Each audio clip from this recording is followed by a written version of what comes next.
Netcasts you love. From people you trust.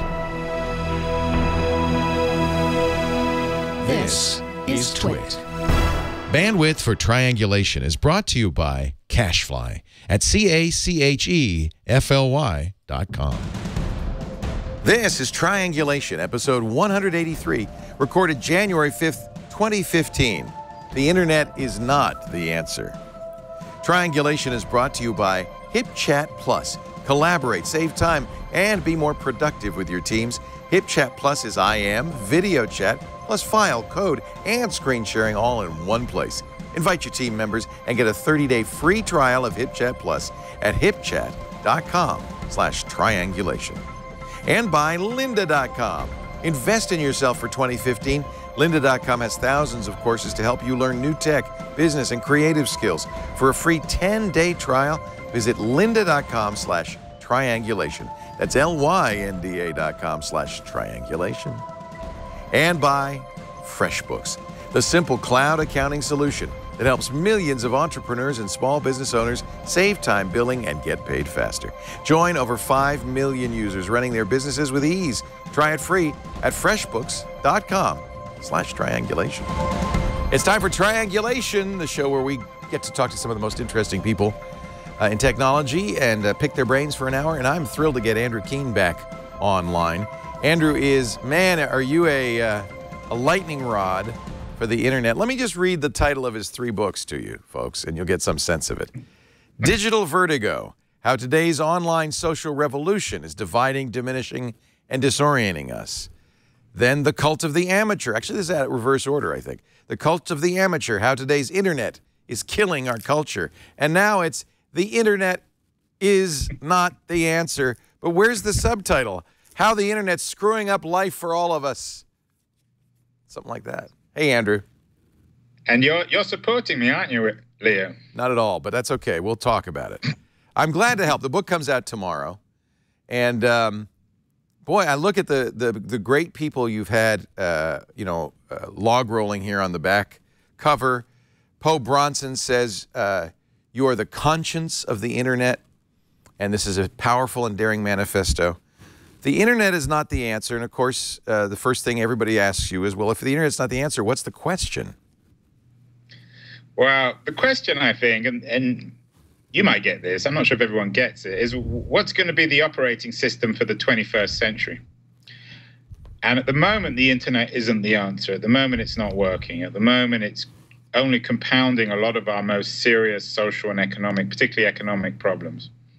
Doesn't mean the internet will never be the answer, but at the moment, it's not the answer.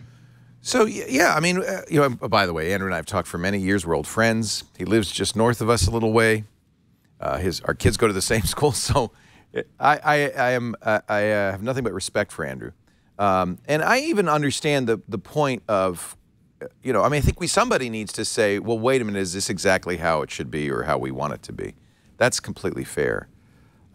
But I might disagree that I think the internet is already the operating system of the 21st century. Yeah, so you've rephrased it, and I think in a sense you're right. I'm not arguing it isn't. I'm arguing that it's not working. Yeah. I'm not one of these people who say, oh, the internet's one of these things that will go away in 10 minutes, or they're in the middle of an artificial boom. I think everything that's happening around us, the sharing economy in particular, Uber and Airbnb epitomize, I think, all the strengths and weaknesses with what's going on. So at the moment, the internet is the operating system for the 21st century. It's trying to be, right. But what's coming out is something that isn't working very well. So it works. It works if you're Travis Kalanick and your company's worth $40 billion. It works if you're Airbnb. It works if you're Google. It works if you're Mark Zuckerberg and Facebook, but I'm not sure it works for most of the rest of us. I mean, for your audience, it probably works. For you and I, it works. Because we're geeks. For most of the rest of the world, it doesn't. So, actually, Uber is would you say Uber is an excellent example of both the pros and the cons? Yeah, I think Uber is a perfect example. And in the narrative of the book, I have a little sort of anecdote of my experience with Travis. I've known Travis for years. We both had internet music startups in the 90s. So I've seen him, all his ups and downs, ups now, mostly downs before. I think Uber is, because I think Uber is an example of a next generation internet company that's radically disrupting, revolutionizing the transportation industry.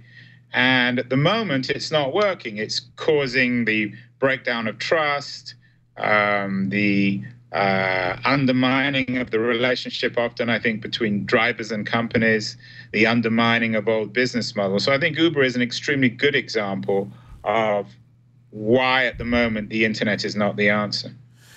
You know, I mean, it's very clear that a new technology like the internet, just as the Industrial Revolution does, is going to cause disruption in the interim, because you have the old model falling apart and getting replaced, disintermediated by the new model. But we survived the industry. Look, I think you could very much make the case that the Industrial Revolution was horrible, but in the long run, that's... Well, but let's use the example of the Industrial Revolution. I think it's a very good comparison, because I think what we're living through now in many ways is just as profound, just as earth-shaking, just as challenging. So if we'd have been having this argument in the 1820s, and have you had Walter Isaacson on your show? We have indeed. Yeah, he's great. And his new book, The Innovators, talks about this. Yep. I'm a great admirer of his work. But anyway, he uses the example of Lord Byron in 1820, being a Luddite and making a famous speech in the Houses of Parliament saying that the Luddites were right and we should smash the looms and go back to another world. And I think what we're replaying in many ways is the same kind of arguments. Now, I'm not Lord Byron. I wish I was, but I'm not. I'm not in favor of smashing the machines. I'm not actually a Luddite. I mean, often people think I am because I'm critical of technology, but I'm certainly not in favor of violently going against machines. Having said that, though, imagine if there hadn't been Byron in the early part of the 19th century. Imagine if there'd been no reforms to the industrial system. We'd still have 12-year-old kids working in factories. We'd still have factories destroying the environment of towns. So I think we're faced with the same challenges. The Industrial Revolution was fundamentally changing every aspect of life. Some of those aspects were good, some weren't. And I think we need to think of the digital revolution in the same way. And I think I like to think of myself as a kind of environmentalist, a digital environmentalist, and things like the data problem as being the equivalent of pollution in the digital age. Byron, by the way, had some regrets. A week after his speech, he wrote to a friend, "I spoke very violent sentences with a sort of modest impudence, abused everything and everybody, put the Lord Chancellor very much out of humor, and if I believe what I hear, I have not lost any character in the experiment." Maybe he didn't regret it. I feel like you maybe are our Lord Byron. He was... Well, that's the nicest thing you've ever said to me. Write some poetry, we'll see. Have you written poetry, Andy? Unfortunately, well, I have a daughter as a 13. If she turns out to be anything like Ada Lovelace, there you go. That would be my major legacy. And interestingly, what's interesting about Byron is I think for future generations, his major legacy may not be his poetry or his Luddism, but rather his daughter. Who, the very earliest computer programmer. I mean, the inventor of sort of software, right? Yeah. The idea of software. Yeah. So you started as an internet entrepreneur. You embraced the internet. The Audio Cafe was what? I still embrace the internet, Leo. I still got an iPad. I'm still talking to you on the internet. Well, so now are you merely saying let's proceed with caution? I'm saying that we need to really think more critically about what's happening. I think that the point of the book is firstly to tell the history of the internet. I think we're at a point, we're almost 50 years into the history of the internet. We just celebrated the 25th anniversary of the World Wide Web.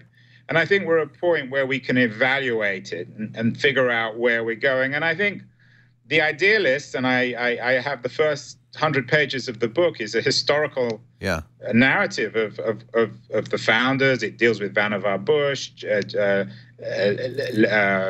J.C.R. Licklider, Tim Berners-Lee, the whole story. I think it shows that these people were idealists. They wanted to create what Licklider called a human-computer symbiosis. But I think what we're seeing increasingly with digital society, the digital network, the digital world that we've created, especially since the mid-90s, and the commercialization of the web, the shift from it as a non-profit to a very profitable sector, is it as a compounder of inequality, as a way of, I think, undermining jobs, of disrupting old industries without coming up with more viable business models for new industries. And of course, what Ethan Zuckerman of Harvard Berkman Center calls the original sin of the business model of free. So I think we're at a point where we can critically evaluate it. And I think if I'd written this book in 2007 when Cult of the Amateur came out, I'd be universally vilified. But I'm kind of worried that more and more people are agreeing with me. You may not, but I think the zeitgeist is shifting. I think through the NSA stuff, through all these scandals around companies like Uber, the increasing awareness of the power of Google, I think people are beginning to agree with me that the internet may indeed not be the answer. I don't know if they'd go that far, but I certainly think people are treating it with less enthusiasm and less wide-eyed optimism. And Google is a very good example. Uber is a very good example where we're starting to understand the consequences of these changes. And that's certainly appropriate. I mean, we need to think about the consequences, but I also don't think it's fair to vilify the internet, because just as many negative examples as you could pick out, I could pick out positive examples.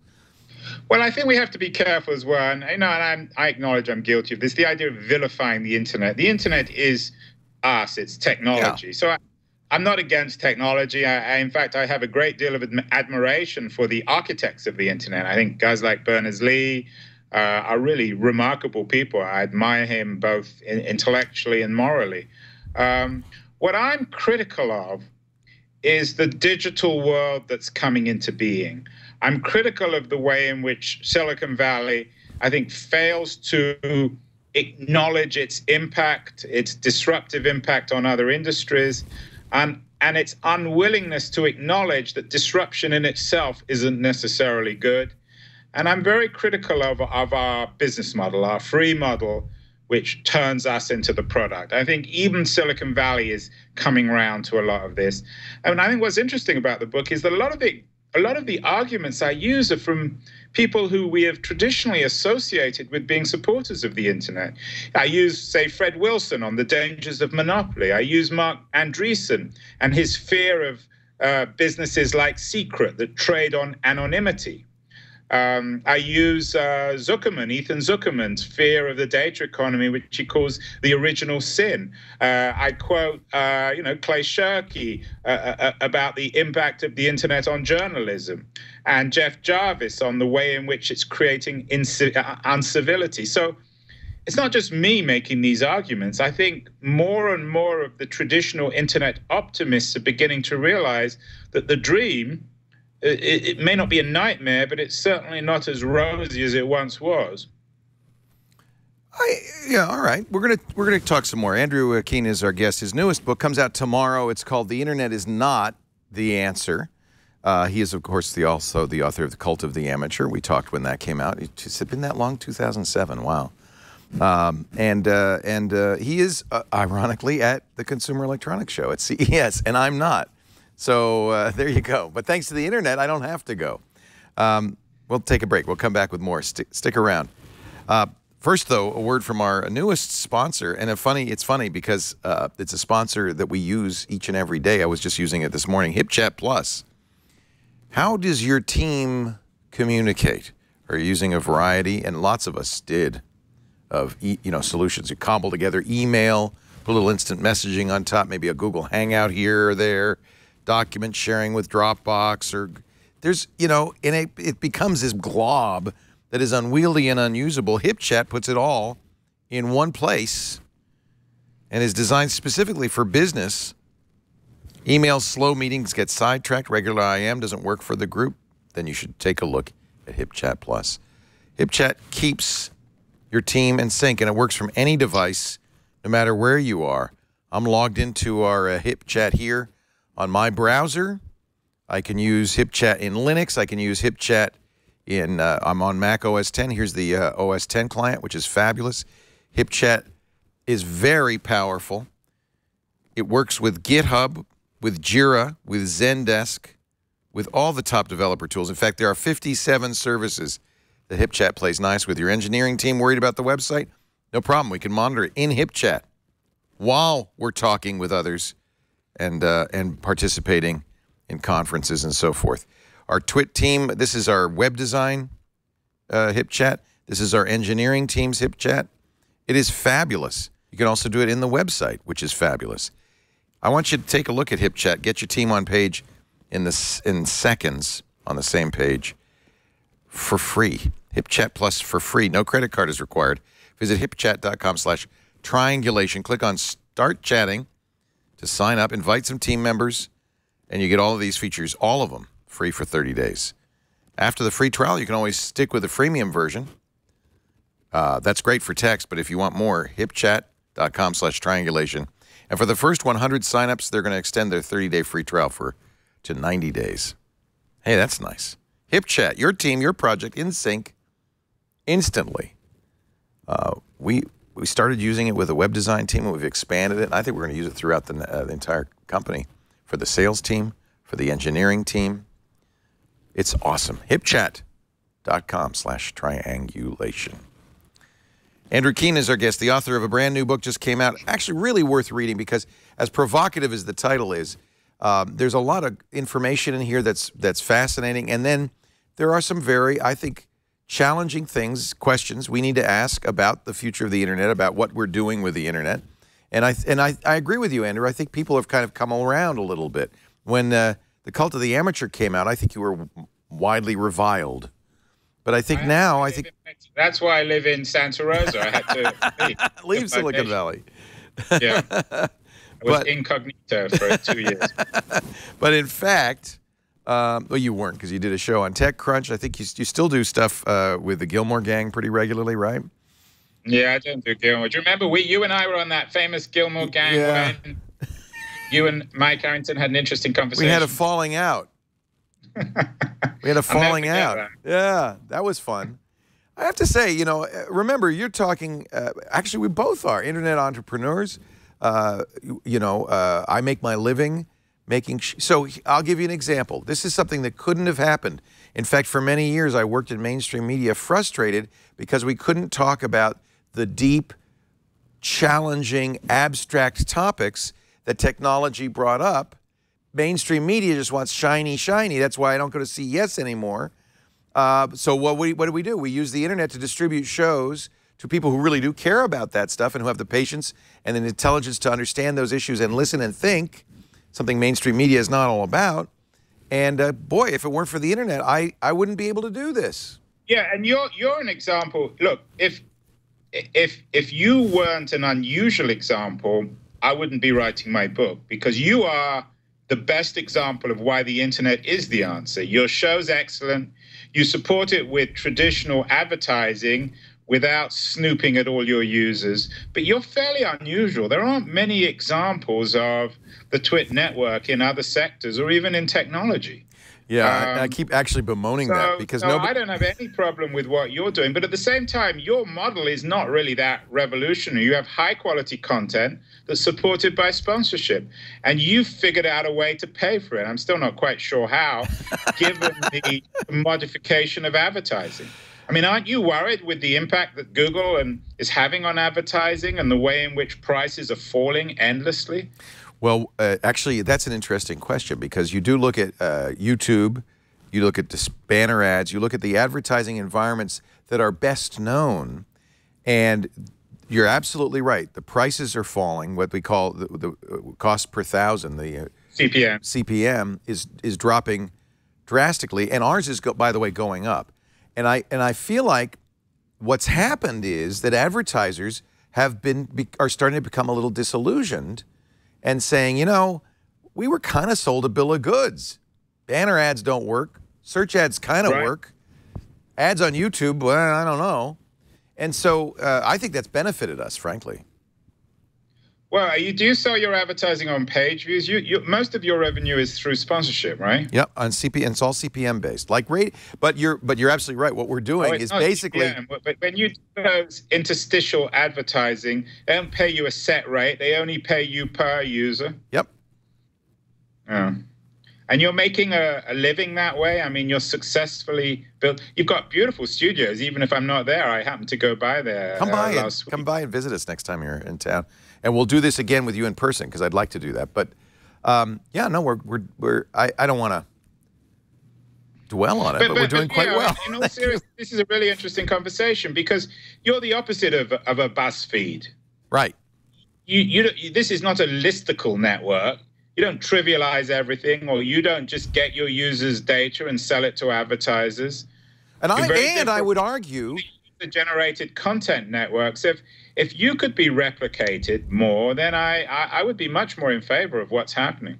Well, we're more like traditional broadcast network, but because of the internet, we're able to reach an audience that a broadcast network doesn't care about because it's both too small and too fragmented and difficult to monetize from their point of view.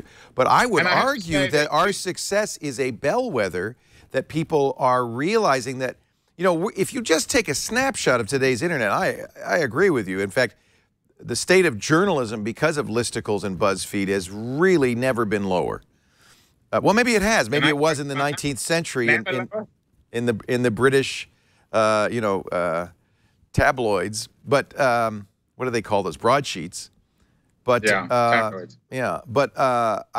feel like that's just a snapshot, and that what's really happening is that it's a as with most of this stuff, it's part of the temporary dislocation, and it eventually models that are sensible for both viewers and for advertisers and for the people who are laboring in the trenches like me will work themselves out, and we will all be satisfied. But maybe I'm just a pie-eyed optimist. Well, let me respond to that, because I've heard that argument now for 25 years. You know, I've been around this business right from the beginning. And I've always, well, not always, but I've often said, well, there's no business model. And people will always say, well, there will be one. Just wait. So we had that argument in the 90s about music. Then we had the argument after Napster about the business model. Now we've got it about Spotify. I'm saying Spotify isn't good for musicians. And everyone will say, oh, well, there will be one. But there's not necessarily one. You know, Jeff Jarvis, we did a debate in New York at the Business Insider event, and he said, well, in Gutenberg terms, we're only in, I don't know, 1484 or some year. But that's all very well saying that, and maybe it's true. Maybe in 100 years, things will be better. But it's like us having an argument about smog or child labor in factories in 1820, and you saying to me, well, in the end, it's going to get worked out. But what does that mean for the people living in the cities? What does that mean for the kids having to work in the factories? And the same is true today. I mean, we don't have the equivalent of child labor, but we have a lot of problems, you know, for the suicides online, for the way in which all our data. We have the exact equivalent. We have the exact equivalent of child labor. In fact, this is not an internet question, but a fundamental question about our economy. These shiny gadgets that we are buying like crazy and making Apple billions of dollars are being built on the backs of poor people in third world nations who are suffering greatly. And we even know that. And we're just saying, well, let's continue. And now you're beginning to sound like me, Liam. Well, but I think in this respect, go ahead if you want to get that. No, don't worry. I just turned it off. Sorry. In this guy doesn't even change his ringtone, my friends. That's how much he's against technology. I don't know how to. In this respect, I think we do agree, and we are becoming, I think, more aware. And what happened in the industrial era is people of goodwill, which were a minority then and then are a minority now, because most people just say, oh, screw it. We're lazy by nature. But people of goodwill and strong intent created unions, created anti-child labor laws.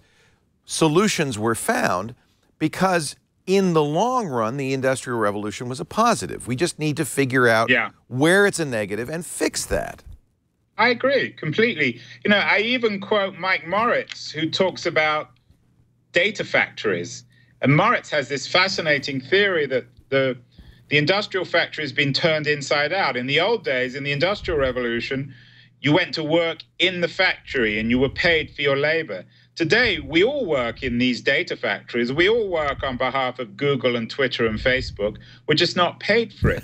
So, well, we're paid. We're when paid you've in got kind. people like Moritz and Andreessen and Fred Wilson, when they're the ones doing the criticism, then I'm feeling in pretty good company. I think you're right. And maybe it's to sell books. I feel like the internet is not the answer. Is perhaps overstating your case. There's certainly issues. It would be like saying, you're Ned Ludd for crying. Go ahead. The first working title was Epic Fucking Fail. Of course, they wouldn't get that one. I rather like that. So it gets better. But and look, you got to sell books, and really the fundamental premise is completely sound, which is that it is not the whole answer, maybe. But that doesn't make a great title. The internet is not the whole answer. It does not make a great title. Nevertheless, I think it's pretty clear that there's stuff we have to fix. And you'd think that the people who watch these shows, and more than that, the people who watch these shows live and are in the chat room, which is a fairly high bar of technical expertise, you would think those people would be the most enamored of the internet. And in fact, very frequently, I'll get in debates with the chat room over Google and its power and privacy. They in fact care very much about Google overreaching and privacy issues. Well, I think the zeitgeist has changed. I think I can't speak on behalf of your audience, but it worries me almost when people begin to say they agree with me. I'm beginning to think, what have I done wrong? And it is a shame that we focus so much on $22 billion for WhatsApp or $1 billion for Kevin Systrom and Instagram. And people get dollar signs in their eyes and they go for the gold. And it's very much like the gold rush in California. And there's nobody who would argue that the gold rush was a wonderful, magical moment in 1849 in California. And yet, if it weren't for the gold rush, we wouldn't be here. San Francisco wouldn't be here. It brought people and built businesses. Sometimes you need those boom cycles, as painful as they are for individuals, to create a new way of being. I have to say, though, I won't mention names, but I'm at CES and I was at this dinner last night with this group of very young entrepreneurs, 20-something entrepreneurs who were very successful. It made me feel very old, which of course I am. But I was really struck with how separate they are from the rest of the world. And I do feel we are on the verge of a radical, sharp correction. You and I have lived through several of these, but I think these kids don't know what it's like when the lights go out. I remember what it was like in 2000. Yeah. It was as radical as it ever gets. And I'm wondering whether something like that is going to happen again, because these kids are living in la-la land. They have no idea of the real world. Oh, it's incredibly frustrating.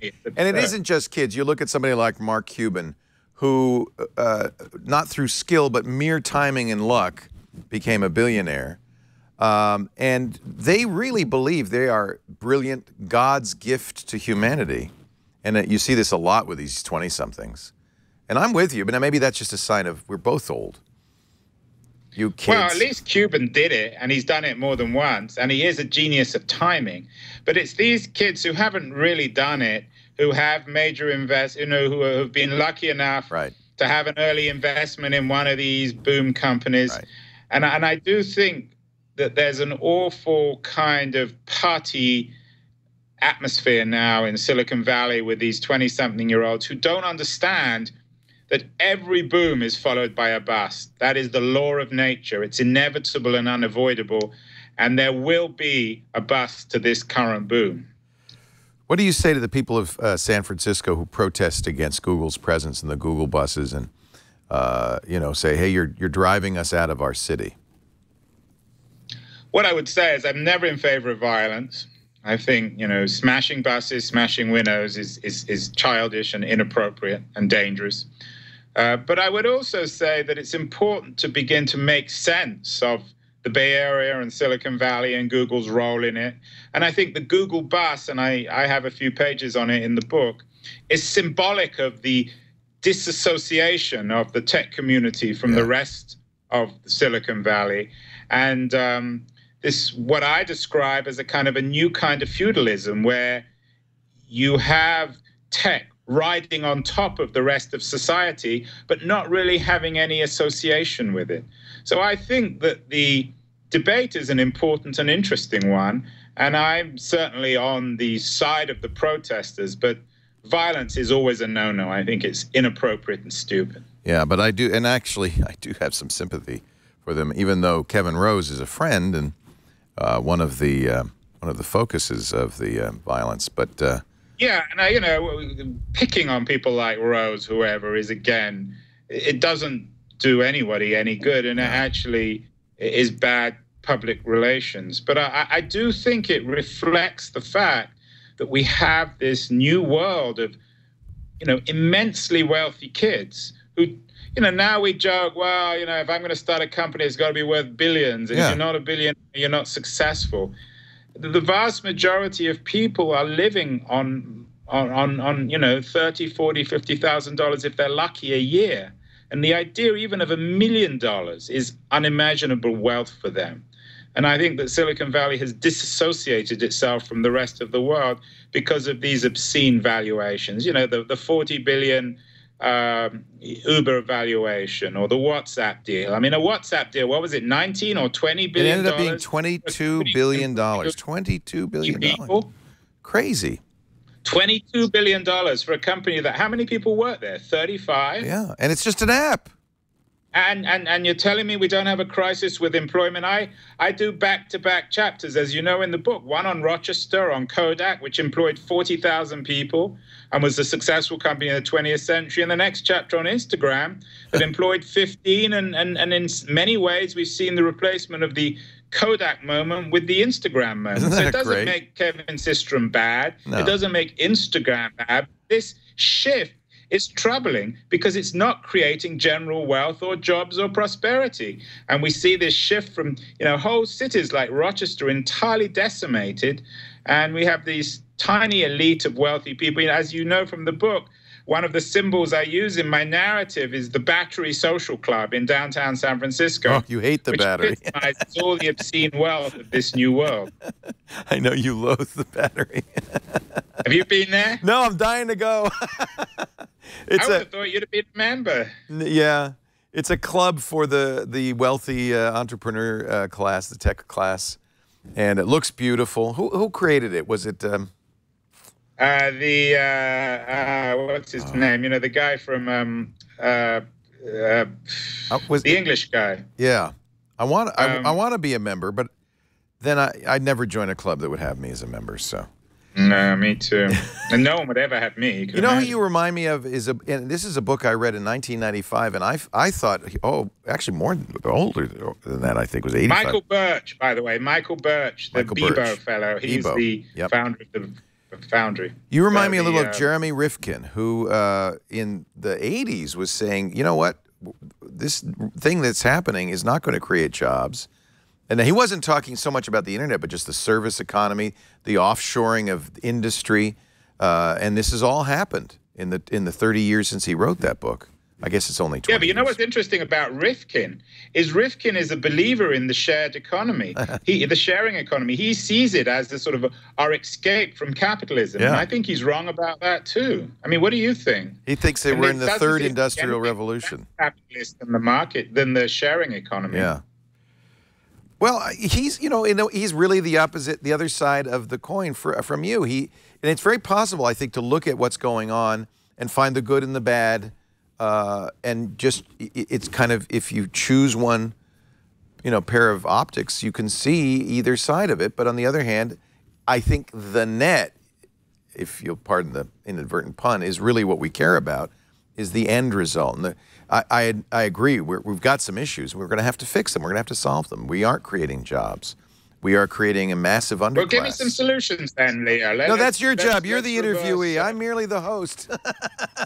You wrote the book. No, but if I knew, I'd write a book, Andrew. Jobs. Where are the jobs going to come from? It's a good question. Rifkin said they will disappear. He said, you know, they're going to have a few service economy jobs, but the massive employment of a Kodak or of a Ford is going offshore, is going away.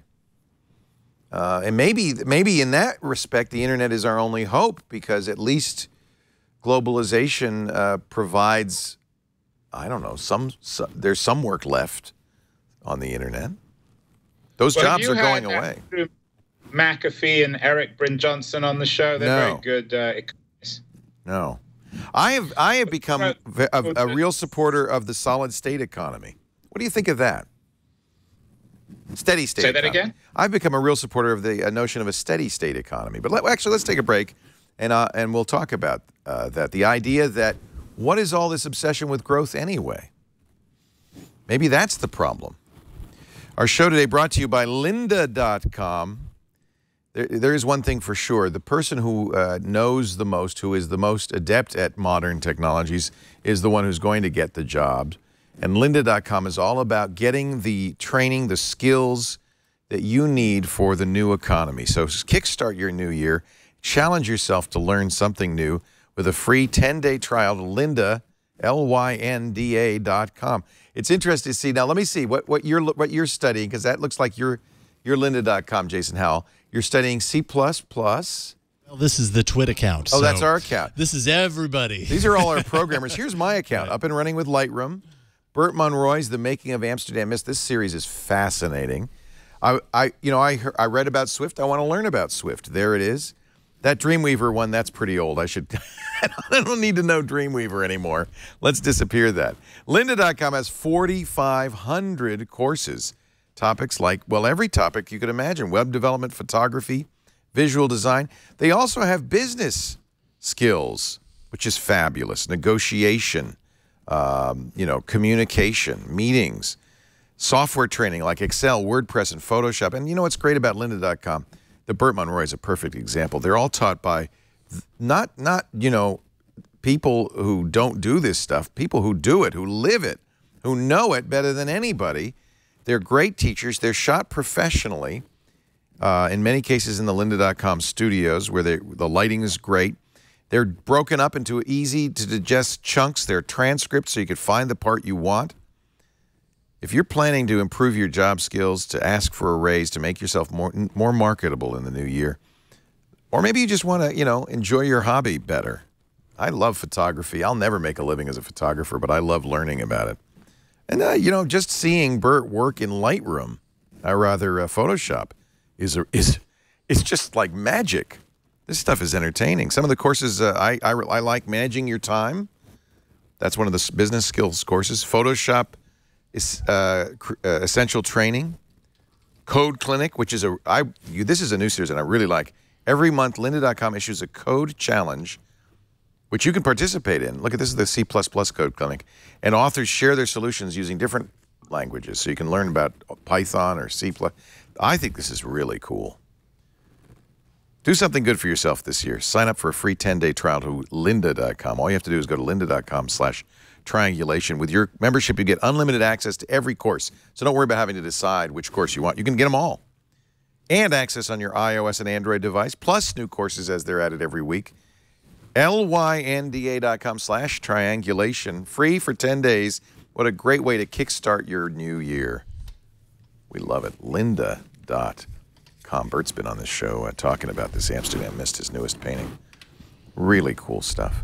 What about the arts? You talked in Cult of the Amateur about the celebration of this new class of non-talented amateurs, and that it had devalued the skilled professionals.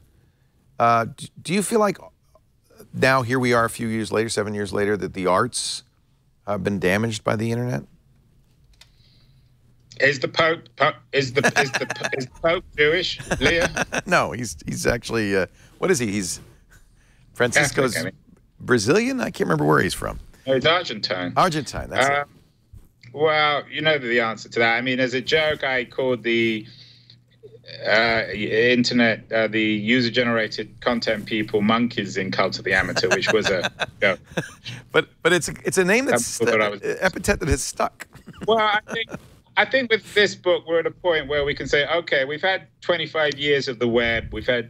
Where are we? And I think when it comes to the creative class, I'm just doing a review of a book called The Culture Crash, The Killing of the Creative Class by Scott Timberg. So I'm not the only person making this argument. But I think the internet has been extremely disappointing. I mean, clearly guys like you have done well out of it, but you're very unusual. We've seen the decimation of the recorded music industry. It's harder and harder to make a living as a professional musician. You have to go on the road. Spotify is horrifying for the most part for professional musicians. Some of the leading musicians are refusing to even be on it. So you can sell your stuff direct, but there's been a recent debate from Amazon people about the lowering of their revenues. So I think that the promise hasn't been realized. I think it's harder and harder to make a living as a creative person online. I think that piracy is still a problem, perhaps not quite a bigger problem now as it was, but it's still a big problem. The free economy is obviously a big problem in the sense people simply don't pay for stuff. And we're seeing the decimation of whole industries, photography, journalism, professional musicians. Writers aren't doing very well. The book industry is kind of holding up because I think the book is such a historic medium that people haven't given up on it. But in overall terms, I don't think that the internet has been beneficial for the creative class. Now, it's been great for people who like to express themselves online if they're not worried about generating revenue. But for professional musicians and photographers and animators and writers and filmmakers, it hasn't been good. Now, you can always give me the example of this kid or that kid who has 10 million followers on YouTube and got a great deal or a book deal. And those always exist, but that's part of our new kind of blockbuster economy. Right. And what we've seen in the creative industry is the disappearance of the middle, the disappearance of the mid-list. So we still have the big blockbuster stars on or offline, and often they're a combination. And we still have a huge kind of what Chris Anderson calls a long tail. He thought it would be monetized. It isn't. There's a long tail of people who are using the network to express themselves, and the kind of the decimation of everything in between. So we've seen the internet has played, I think, unfortunately, not knowingly and not willingly, a very destructive role in terms of the disappearance of this creative middle class. Yeah, I have very mixed feelings about this. I think you're right that YouTube is like a casino that trumpets its big winners and gets more and more people into the casino where they lose. And YouTube has been very effective at trumpeting its big stars who are making money, which creates a huge underclass, hundreds of thousands, if not millions of people creating content, which YouTube certainly makes money on. YouTube's figured out the long tail, but those content creators themselves don't. On the other hand... You're sounding like me. Well, I agree with you. But then you got someone like Jason Calacanis on YouTube who says it's like a feudal system because they take, 30 or 40% of the revenue without doing anything. More, in some cases half. Yeah, so these services are also using the language of liberation and democracy and opportunity are actually even more exploitative than the old model. I'm under no illusion about the labels or the Hollywood studios or the publishers. I know that world. Many of these people are incredibly exploitative. Evil. But unfortunately, companies like YouTube seem to be even more exploitative. Well, maybe it's just much of a muchness. I mean, there's always been... Here's the difference, and here's what I think is positive about that difference. There have always been the moguls who are making money off the backs of the talented, and what's different is you had to have that in the early days because you needed capital. You could not, without $100,000, record a record album. You couldn't get it out in trucks to record stores without a big distribution system. You had to have significant capital to be a publishing mogul, a record mogul, You know, that was a media mogul. But what's happened now, and I'm a really good example of this, is the internet has made it distribution virtually free. You know, we don't need these moguls. It's not as capital intensive as it was, but there is a side effect. That means there's a lot more people creating content. And do you feel that it's a zero-sum game, that there's a pool of money for content, and that as we've equalized it, that money is smaller, each individual payout? Is that the problem? Well, I don't think it's necessarily a zero sum, because I think people are spending a lot less on content now than they've ever done. Really? I feel like we spend more. Well, where's it? I'd like to see some money numbers. that we used to spend on compact discs going? Maybe it's going somewhere else. Cable TV and internet access. Yeah, but that's slightly different, because that's not content. That's paying for access. I worry less about the music industry than you do. And you know, it's funny. I had this conversation with Paul Simon, of all people, a man who has made a very good living on the music industry and watched it change. I quote in my book. Yeah, I watch it change underneath him. And he's worried about his kids, who are also musicians, because the model that he knows so well has fragmented and is falling apart. However, I feel maybe we haven't found the perfect model, but there are many examples of Amanda Palmer and Jonathan Colton and many, you know, Humphreys McGee, of groups that are not signed groups, do not have a major label behind them, have found a way of building a community and make a good living. Maybe they'll never be platinum artists, but I don't bemoan the loss of platinum artists or blockbuster films or massive miniseries. If it's democratized and more people get to create, and many of those creations are great, isn't that a net gain? That is a net gain, but I always hear the same examples, the same handful of people. And I think if you do your research, you'd find that there are fewer of those people than you imagine. Yeah. And that we always hear about the same people. But the 20-year-old, look, if talent doesn't change historically, you're always going to have people with talent. It's got nothing to do with the medium, whether it's the internet or television or records. But if you had it, I mean, you've got kids, I know, you know, I'm sure they have some creative aspirations. Is it a better time now to want to get in the creative industry as a writer, a filmmaker, a musician now than it was in 1970 or 80? I don't think it is. I think it is. I would disagree with you. I don't think it is if your model is Paul Simon's model. I think it is if you are open to a new model and new opportunities. And I agree. Our kids' generation are absolutely struggling. I think they are the interim generation with roots in an old model that is falling apart and have not yet figured out a new model. And you know what? There we are again with this argument you talked about. And I feel like sometimes you're like a kid on the road from San Francisco to New York who says, "Why are we in Indiana?" We're getting there. We won't be in Indiana forever. Did we lose him? Are you? Oh, he's gotten very slow. I don't want to be in Indiana. Trust me, I've been to I don't Indiana. Want to be in Indiana. I just got to Indiana. That's why. My publisher used to be in Indiana. That's where I use that. And so it's different. It's a different model. But if you, I don't think that we can't. There's this idea that there is going to be a new business model. There isn't a new business model for creativity. Either you sell the physical product or the digital product, whether it's a music or a book or a film, right? Or you make money on the back of it through advertising or through the sale of ancillary goods. What other model is there? Right. And if you talk, I know a number of people who have kids who are aspiring music artists, and it's really miserable being on the road. You can't get a record deal now. So the only way to make a living is basically to go to Indiana and go from town to town doing gigs. And that's really hard. Well, welcome to the world. Is this supposed to be easy? Well, but now, what, we want to make it harder and harder? Do we want to make it truly miserable to be an aspiring musician? There was a brief moment where you didn't have to perform to be a successful musician.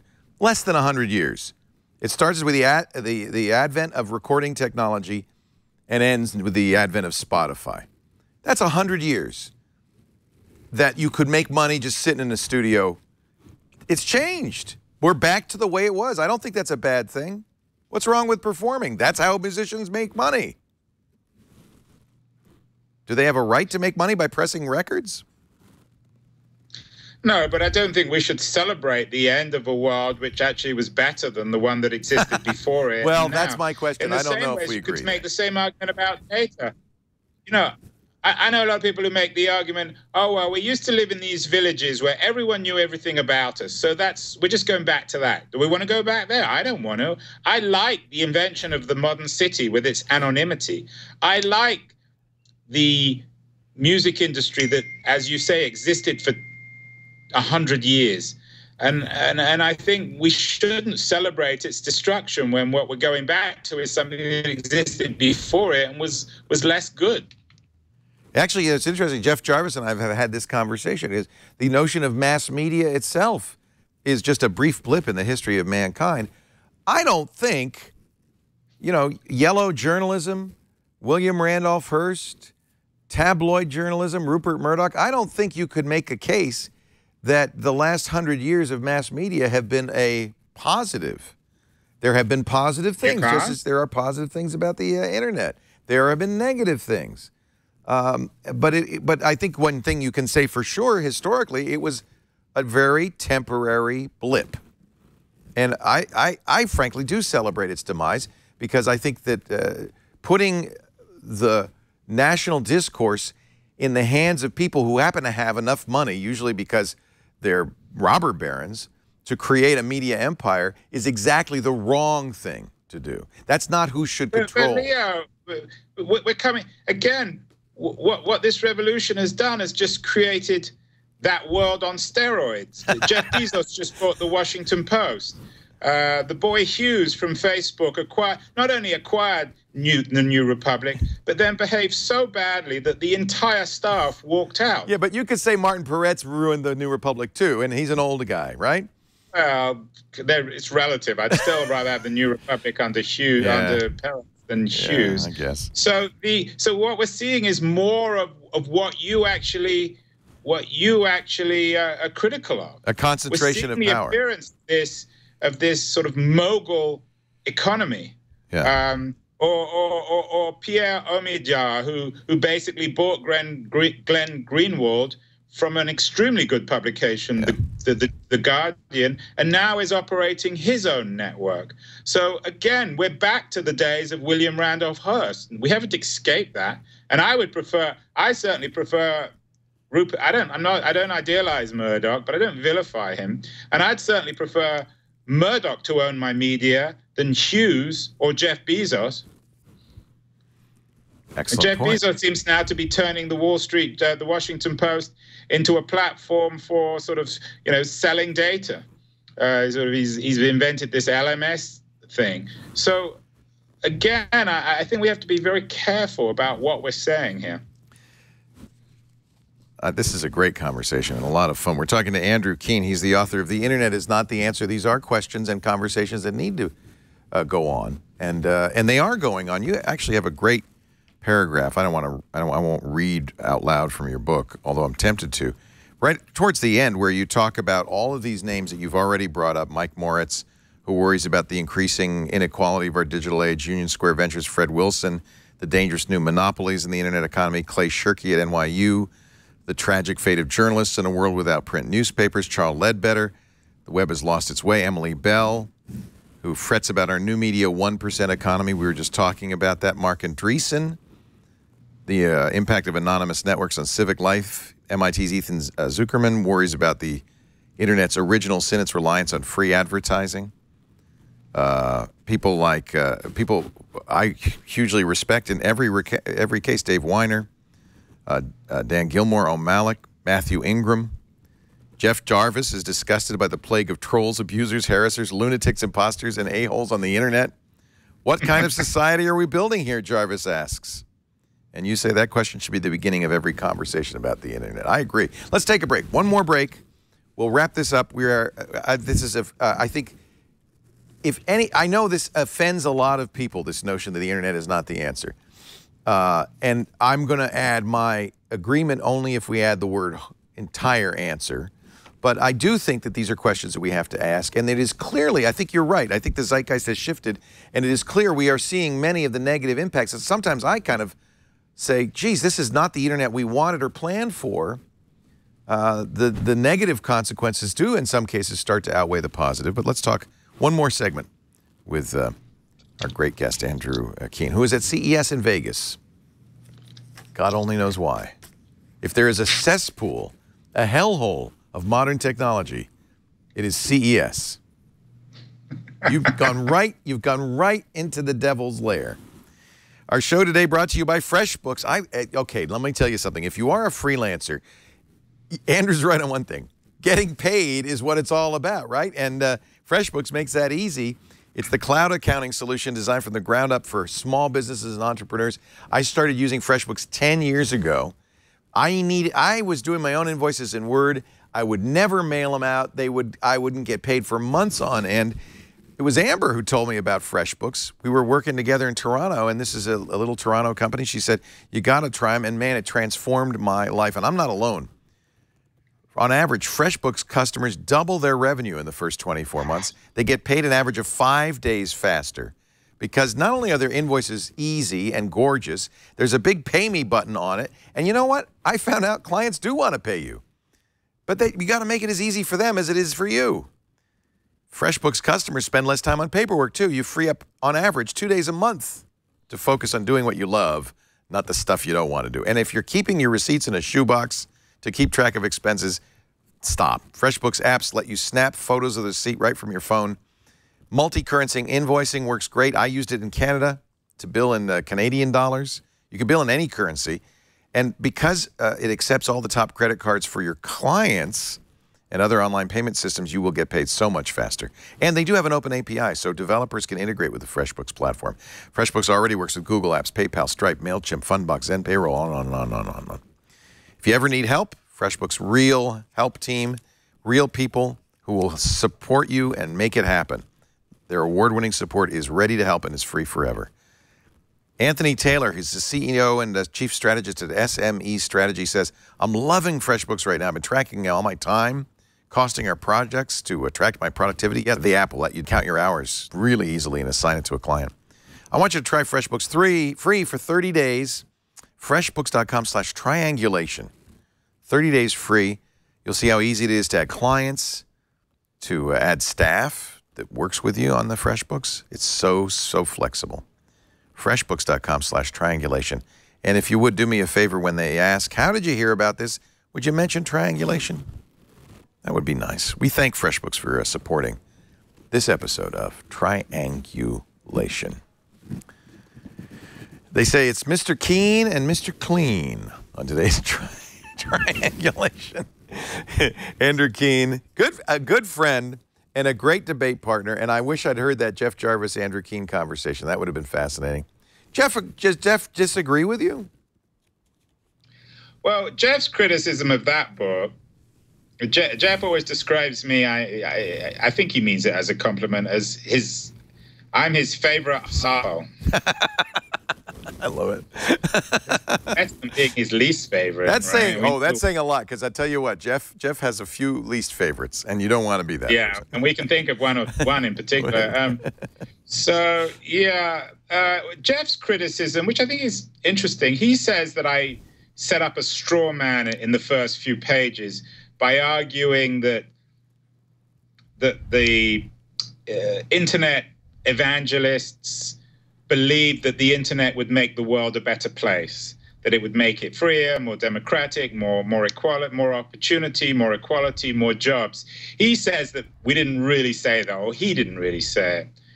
And that's kind of and someone else said, Eddie Ignatius, the CEO, the publisher-in-chief of Harvard Business Review, said the same thing. He thought I was creating a bit of a straw man. But, when you look at the work of people like Kevin Kelly and John Perry Barlow, and even Jeff himself in the Google book, there was a lot of hope, a lot of faith in how the digital world could change the real world. Yeah. And I'm not convinced that that's actually happened. So I don't entirely buy his critique of the straw man, but I think he recognizes that things haven't worked out in a way that that he's particularly happy about. Well, and as David Lowery points out, you're not completely pessimistic either. Is there a way out?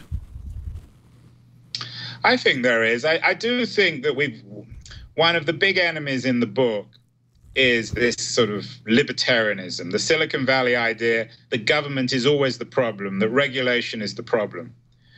And I think just as in the Industrial Revolution, we need grown-up supervision here. So we need more regulation, say, of Uber cabs or of Airbnb rentals.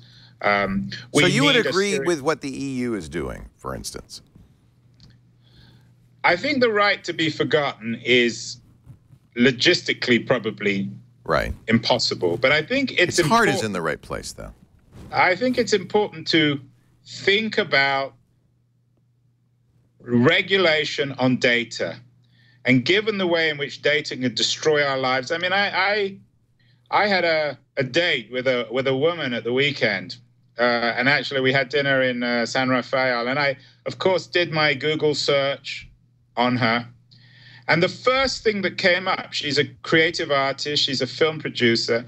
And the first thing that came up were all these this story from one person about how she tried to rip them off. Yep. And I think it really gave me a bad impression of her. And the first thing she talked about when we had dinner was this, and she explained the situation. And I think that one rogue person can destroy your reputation. You should have my friend, Michael Furtick I don't know if you've had Michael Furtick from Reputation.com on, but these issues are important to address. Whether we have a right to be forgotten and a right to get rid of that data is another issue. I also think the EU's right to be very aggressively investigating Google. I think Google is the new Microsoft. And I think Google increasingly is a company that's stymieing innovation. And just as we wouldn't have got Google if we hadn't had the antitrust investigation of Microsoft, I fear we aren't going to get the next Google unless we seriously evaluate Google and maybe even break it up. Isn't that interesting? I'm not sure I disagree with you. I'm a big Google fan and always have been, and I feel a little disillusioned as time goes by, and I fear their power. I still feel as if they are benign and well-intentioned, but it's getting harder and harder to believe that. So is that why you put your hat? Yeah, I put my hat on. Better put a crash helmet on. It was getting cold, that's all. You see, I have nothing to hide, Google. Even you have stuff to hide. I know we all do, and absolutely. And I think your example of your date is a perfect example that we all have to. And this is a new burden. We all have to manage our reputation online, because if we don't, it will be managed for us.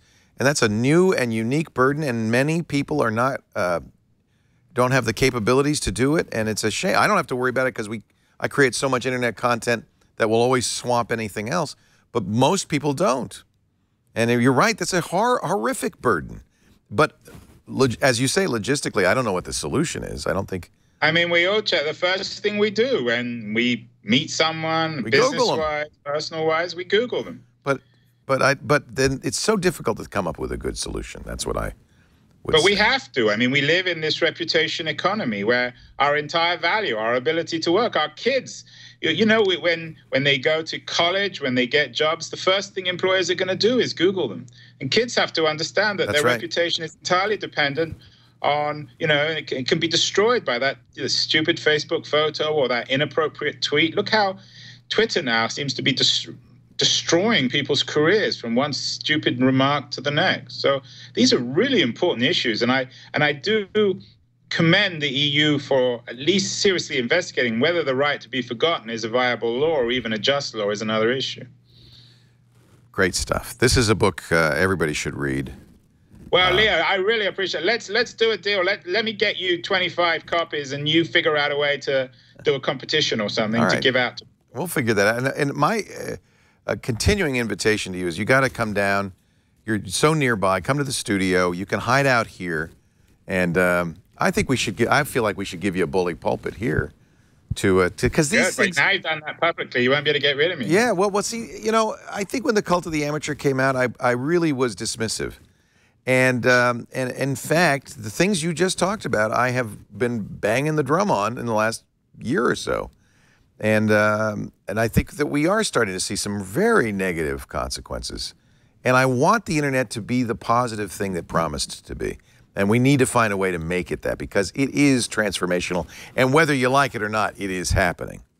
Oh, yeah, and I wouldn't deny that any more than anyone. I think, if anything, I exaggerate its importance. I think it's as profound as the Industrial Revolution. That's why my work's so historical. That's why I look back to the Industrial Revolution for lessons and examples about the past. I think we have to be historical. I think one of the other casualties of our age is the tyranny of the present. Douglas Rushkoff writes about this. We're only able to think about things if they're happening right now. And we've lost our memory both of the past and the future, or a memory of the past and even an idea of the future. Jaron Lanier famously says he misses the future.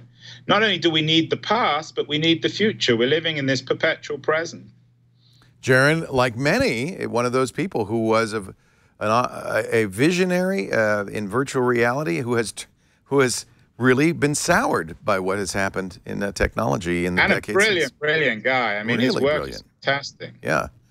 Here's the deal. Go to ajkeen.com, and that's where you will find many different places you can buy this book, including Amazon, iTunes. Yes, there's a digital version of the book. Or you can go to your favorite indie bookstore, or Powell's, or even Barnes & Noble has it. The internet is not the answer. Andrew Keen, enjoy CES. You're in the lion's mouth. Back, I'll come and visit you in Petaluma. Please do. Thank you very Andrew. much. Take Happy care. New Year to you and your listeners. This was fun. It was great. Happy New Year, Andrew. We do Triangulation every Monday, 11 a.m. Pacific. That's 2 p.m. Eastern, 1900 UTC. If you want to watch live, it's helpful because I watch the chat room. Your questions are often a big part of it. That's why we call it Triangulation. It's me, you, and our guest. But if you can't watch live, on-demand audio and video is always available for all our shows at our website, twit.tv, and wherever you find podcasts, iTunes, of course, and Xbox Music, but also all those great apps on all the mobile devices, including our own Twit apps. We didn't do them. I can't take credit for it, but our great third-party developers have done apps for iOS, Android, Windows Phone, Roku, everywhere. Please, just subscribe to your favorite shows and download them, because that's how we make a living. Thanks for joining us. I'll see you next week on Triangulation.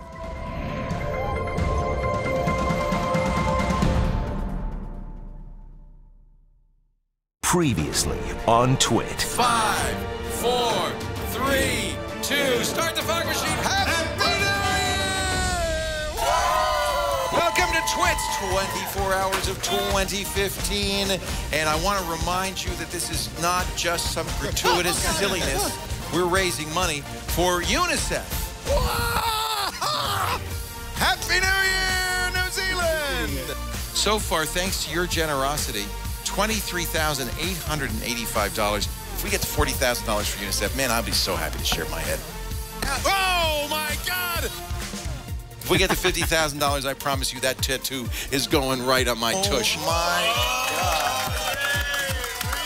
Let's get them in the air. It's time for Game of Drones. Oh, man, and he broke a prop. Oh, my God, I killed him. We're crazy here. How good was that? Oh, my God, the moon is rising. Happy New Year, Korea! All of the UK. Happy New Year, Melbourne, New York City. Happy New Year, everybody. It's 2015 from all of us at Twit. And thank you for joining us on our 24 hours of 2015.